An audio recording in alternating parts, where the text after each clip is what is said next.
की ससुराल थी, जहाँ लड़की ने शादी की थी, वहाँ अपने एक आध साथी के वो साथ जाएगी, उसके ऊपर स्ट्रेस में, दबाव में या जैसे भी है, गुस्से में लड़की पे गोलियां चला दी।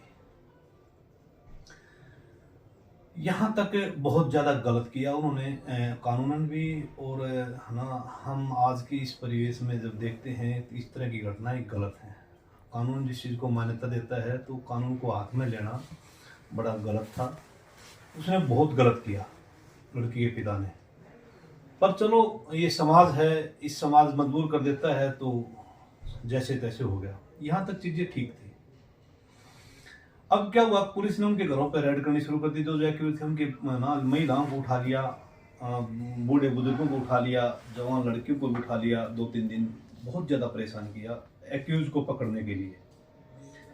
एक ना स्टैंडर्ड्स की जांच है ना, उसमें कुछ चीजें ठीक भी होती हैं, पुलिस का प्रेशर भी ठीक होता है, लेकिन इतना अत्याचार भी ना गलत था। पंचायत ने आके एसपी साहब को बताया कि जी जो एक्यूज हमारे संपर्क में आएंगे हम उनको पकड़वा देंगे, इन परिवार वालों की कोई गलती नहीं, आप इनको छोड़ दें। चलो, पुलिस ने थोड़ी बहुत ढील दे दी। 18 नवंबर को ही है ना, कोई संजय है जो कुलदीप एक्यूज है, उसके परिवार का आदमी, और एक फूल कुमार है, उन्होंने पुलिस से संपर्क किया। पुलिस सुबह आ गई पिलाना गांव में। तो उन्होंने कहा कि जी एक्यूज हमारे संपर्क में है, और नौगामा जो गांव है मातने तहसील में, उसमें मेरे मामा के घर कुलदीप है, और आप ज्यादा परेशान मत करना, हम उसको पकड़वा देते हैं। कुलदीप के संपर्क में 2 एक्यूज और हैं। हम भी दबाव में हैं, हम भी परेशान होना चाहते हैं, पुलिस को कोऑपरेट करना चाहते हैं। तो यहां से पुलिस पार्टी के साथ संजय और फूल कुमार चले गए। इमलोटा से एक प्राइवेट गाड़ी भी ले ली जय भगवान की, और नौगांवा पहुंच गए। नौगांवा संजय के मामा का लड़का राजा है, उसके घर पे कुलदीप था। पुलिस को हैंडओवर कर दिया कुलदीप को। कुलदीप ने फोन करके अपने 2 साथियों को बुला लिया जो उसके साथ थे मातने रोड पे। तो मातने रोड पे राजा के सामने, फूल कुमार के सामने, संजय के सामने और 1-2 लोगों के सामने तीनों आरोपियों को पुलिस को सौंप दिया, सरकारी गाड़ी में बिठा दिया। जो भी असला वगैरह था साथ में दे दिया, गाड़ी की रिकवरी हुई। अब परिवार ने चैन की सांस ली, कम से कम पुलिस की जो टॉर्चर है, पुलिस का अत्याचार है, उससे हमारा पीछा छूटा। जो कि जिसने गलत किया है वो भुगतेगा। अब एक नई स्क्रिप्ट जारी होती है। अगले दिन 19 तारीख को पुलिस के फोन नंबर से संजय के पास फोन आता है कि भाई आपसे मिलना है। थोड़ी देर बाद पुलिस के फोन से कुलदीप का फोन आता है। कुलदीप जो आरोपी बनाया गया था इसमें, जो पुलिस की गिरफ्त में था, कि भाई इमलोटा रोड पे आ जाओ, पुलिस के साथ कुछ सेटिंग करनी है। इमलोटा में गए, वहां 3-4 आदमी थे, कोई जगबीर, ईश्वर वगैरह जो भी हैं। उनके बीच में यह तय हुआ कि पुलिस हमें ज्यादा परेशान ना करे, किसी और को आरोपी ना बनाए और ज्यादा टॉर्चर ना करे, तो हम कोई निर्धारित अमाउंट भी दे देंगे। अब क्या हुआ, पुलिस ने 10 लाख की रकम तय कर दी कि अधिकारियों को भी देनी है, और आप ऐसा ऐसा करेंगे तो हम आगे से कुछ नहीं करेंगे। 3-4 बंदे किसी तरह पैसे का इंतजाम करके 19 तारीख को ही शाम को सीआईए इंचार्ज को सीआईए के बाहर गाड़ी में 10 लाख रुपए दे गए। अब अगले ही दिन जब न्यूज़पेपर में एक नई बात आती है कि पुलिस मुठभेड़ में सोनू गिरफ्तार है। जिस सोनू को कुलदीप ने नौगांव में फोन करके बुला के पुलिस को हैंडओवर कर दिया था दिन में ही, उसके साथ पुलिस ने मुठभेड़ दिखा दी पिलाना के पास। मुठभेड़ में क्या दिखा दिया कि कोई गुप्त सूचना मिली है, जिस सोनू नाम के लड़के ने लड़की पे गोलियां चलाई थी वो पिस्टल के सहित वहां नहर पे घूम रहा है या कहीं घूम रहा है, तो फौरी रेड की जाए तो उसको पकड़ा जा सकता है। हमेशा पुलिस की लाइन यही मिलती है, चाहे किसी को हथियार के केस में देखो, मुखबिर खास ने सूचना दी, मुखबिर खास।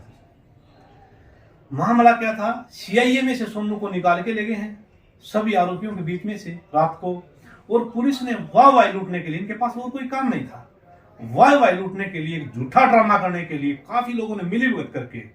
अब सोनू ने हमारे को बताया कि पहले तो बोला कि आप भागो यहां से, चलो मैंने भागने उचित नहीं समझा। फिर मेरी आंखों पे पट्टी बांध दी उन्होंने, और आंखों पट्टी बांध के मेरे को छोड़ दिया और मेरे पैर पे गोली मार दी।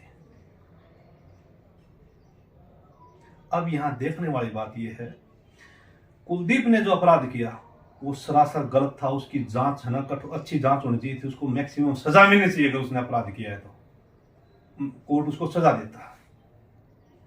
उसके साथ जो आरोपी थे उन्होंने अगर कोई अपराध किया है, अगर वो अपराध में शामिल है, पुलिस जांच करती, जांच रिपोर्ट कोर्ट में देती, चार्जशीट देती, मैक्सिमम सजा हो उनकी, अगर कोर्ट को सही लगता है तो। यहां पुलिस ने क्या कर दिया? पुलिस कितनी बड़ी अपराधी होगी। अरे उसको तो समाज ने मजबूर कर दिया, यहां की रूढ़ी और परंपराओं ने मजबूर कर दिया कि आप ना लड़की ने गलत कर दिया, आपका जीना बेकार है, फलाना झगड़ा जो भी हमारी सोसाइटी है ना, हजारों सालों से बड़ी समस्या है हमारी सोसाइटी में, उसने तो कर दिया। पुलिस की क्या मजबूरी थी? पुलिस के ऊपर क्या दबाव था? और जब जांच करता, जब रक्षक ही इतने भक्षक हो गए तो इस सोसाइटी को क्या मिलेगा? इस समाज में आने वाले समय में क्या होगा? तो मोटी बात यह है, पुलिस ने उस परिवार को डरा धमका के पैसे भी ऐंठ लिए, बहुत मोटी रकम उठ ली। क्यों? क्योंकि परिवार को ये था पता नहीं किस किस को लपेट दें। और जब एक पुलिस पार्टी गोली चला सकती है, झूठा मुकदमा बना सकती है, तो उस परिवार का डर भी जायज था, उनका पैसा देना भी जायज था। उन्होंने डर में भय में सब कुछ करते रहे। अब एक बंदा पैरोल पे भी आया है, उसके फादर एक्सपायर हो गया था परमजीत का। तो ये सब चीजें गांव में परिवार से बाहर गई कि ऐसे ऐसे पुलिस ने किया है, तो वो लोग हमारे से संपर्क में आए। हमने कल एसपी साहब से इस मामले में मिले, एसपी साहब का कोई संतोषजनक जवाब नहीं था। रात को ये एफआईआर लॉन्च होनी चाहिए थी, रात को ही सस्पेंड होने चाहिए थे, ठीक है ना। और दादरी को ये दिखाना चाहिए था कि हाँ गलत हो गया, तो आपको 2 दिन के अंदर ये दिखा देते कि हमने जांच कर दी। क्या उन जो पुलिस वाले दोषी हैं उनके खिलाफ मामला दर्ज कर लिया है? शाम को हमने ना शिकायत दे दी थी, उसका ना डीडी नंबर भी मिल गया था। पर हम एक बात से 100% वाकिफ हैं, ये जो पुलिस की जांच है ना, ये बहुत खतरनाक चीज है। पुलिस जांच में तो उसको गोली लग गई, पुलिस ही तो जांच कर रही थी, हमने तुमको पकड़वा दिया था, उसके बाद भी गोली मार दी उसको। तो पुलिस की जांच है ना, पुलिस क्या करेगी? जांच के बहाने हमारे को फिर बुलाएगी, इन लोगों को बहुत ज्यादा परेशान करेगी। पहले जांच करेंगे, जांच के नाम पे परेशान करेंगे, फिर लंबी जांच के बाद एफआईआर लॉन्च होगी, फिर एक और जांच होगी, तब तक इन परिवारों को तोड़ने की कोशिश करेंगे। हमें इस बात का अंदाजा है। दादरी पुलिस की अगर हम बात करें तो पहले भी एक बार मोटी रकम लेने के मैटर उठा था, लेकिन वो दबा दिया गया था। बोंद कला थाना जो क्षेत्र है उसकी बात करें तो देखिए, एक नहीं ऐसे ऐसे 20 मामले हैं, ताजा मामले हैं। फर्जी प्रॉपर्टी आईडी मामला है, काफी प्रभावशाली लोग गिरफ्तार क्यों नहीं करते? जांच जांच जांच, बड़ी जांच के बाद एफआईआर लॉन्च हुई, अब फिर जांच जांच जांच, ठीक है ना। एक तहसीलदार ने लेटर लिख रखा है, 35 इंतकाल फर्जी हो गए, जांच के बाद एफआईआर लॉन्च हुई है, फिर जांच जारी है। क्या आपका मानना है कि ये जो इनकाउंटर दिखाया गया पुलिस द्वारा फर्जी इनकाउंटर था, और उनके खिलाफ कार्रवाई के लिए आप क्या कहेंगे? देखिए, फर्जी अब भी क्या रह गया? सारे परिवार के लोग आ गए, पुलिस के ऊपर आरोप लगाना, इतना खुल के आरोप लगाना। अरे सब लोगों की फोन की डिटेल मिल जाएंगी, कुछ सीसीटीवी मिल जाएंगे। एक आदमी थोड़ी है इस मामले में, 50 आदमी शामिल हैं, 10, 12, 15 सिविलियन शामिल हैं, जो जिनके सामने ये घटना घटी है, जिन्होंने पेश किया है। 10, 12, 15 पुलिस के मुलाजिम हैं, उनकी रोज नाम से पुलिस की फोन की डिटेल, फोन की लोकेशन है, ठीक है ना।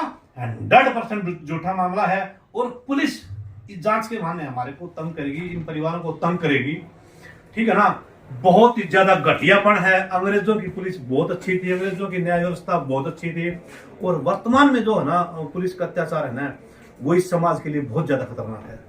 हम इस मामले में एसपी साहब से मिल लिए, इसके अलावा हमने हाइजर ऑफिसर को ना विद शपथ पत्र शिकायतें भेज दी हैं, लोकायुक्त को भेज दी है, स्टेट पुलिस कंप्लेंट अथॉरिटी को भेज दी है, डीजीपी को भेज दी है, और मानवाधिकार आयोग को भेज दिए हैं कि आपका जो मानवाधिकार आयोग है वो क्या कर रहा है, ठीक है। इसके अलावा हम हाईकोर्ट भी जा रहे हैं जल्दी, क्योंकि हमें लोकल पुलिस पे तो भरोसा ही नहीं है। हम सिर्फ बताने के लिए एसपी साहब को गए थे कि आपके संज्ञान में ये मामला डाल रहे हैं कि हम रोड पे आएंगे, हम लड़ाई लड़ेंगे। एसपी साहब के पास कोई संतोषजनक जवाब नहीं था, अदरवाइज रात को एफआईआर हो जाती। तो क्या इसमें आप एसपी की सम्मिलित होने की भी मानते हैं? 100% एसपी साहब शामिल है, 100%। How can possible? इतना बड़ा मामला हो गया, एसपी मौके पे भी गई है, इतना बड़ा मामला हो जाए। दादरी छोटा सा जिला है, इतना बड़ा मामला, इतनी मोटी रकम, इतने लोगों के बीच में उसको पकड़ाया गया है। पुलिस ने वाह वाह लूटने से आई है, कि हाँ दादरी में पुलिस ऐसा काम कर रही है, इसके ये वालों के पास और को तो कोई काम नहीं होता, किसी की 6 बोतल पकड़ जाए, किसी को एक बंदे कोई छोटे मोटे मामले में शामिल कर दिया, पुलिस ने क्राइम पैसे कर रही है वैसे कर रही है, इसके अलावा इनके पास कोई चीज नहीं है। हाँ मेरा एक सवाल और है, इन लोगों ने गोली चला दी, पुलिस ने इन्वेस्टिगेशन के नाम पे इनको परेशान कर दिया, परिवार को परेशान कर दिया। दादरी में विजुअल क्रिमिनल भी बहुत ज्यादा है, क्या उनके परिवारों को भी आपने ऐसे ही परेशान किया है? उनके लिए भी इन्वेस्टिगेशन आपने ऐसे ही रखी है? जो बहुत बड़े क्रिमिनल हैं उनको दामाद की तरह रखते हैं, ठीक है ना, क्यों वहां से पैसा इजी लिया जाता है? अगर हम बात करें एक नॉर्मल लेवल के लोगों की, तो इसका मतलब पुलिस पर से तो लोगों का विश्वास उठ जाएगा ऐसी बातें सुन के। तो उठ नहीं जाएगा, उठ चुका है, बहुत लंबे समय से उठा हुआ है, हालात खराब है, लोगों के पास रास्ता नहीं है। हमारे जैसे लोगों ने कई बार पुलिस के खिलाफ आवाज उठाई है, हमारे ऊपर भी झूठे मुकदमे दर्ज किए हैं। अरे 15 दिन पहले तो हमने पुतले फूके थे कि SC/ST के पर्चे झूठे दर्ज हो रहे हैं, गलत लोगों के ऊपर है ना मुकदमे दर्ज नहीं हो रहे, सही लोगों को परेशान किया जा रहा है, ठीक है ना, मतलब सारा सिस्टम भय दिखाने का है, वैसे ही पैसा आता है। ओके सर, धन्यवाद।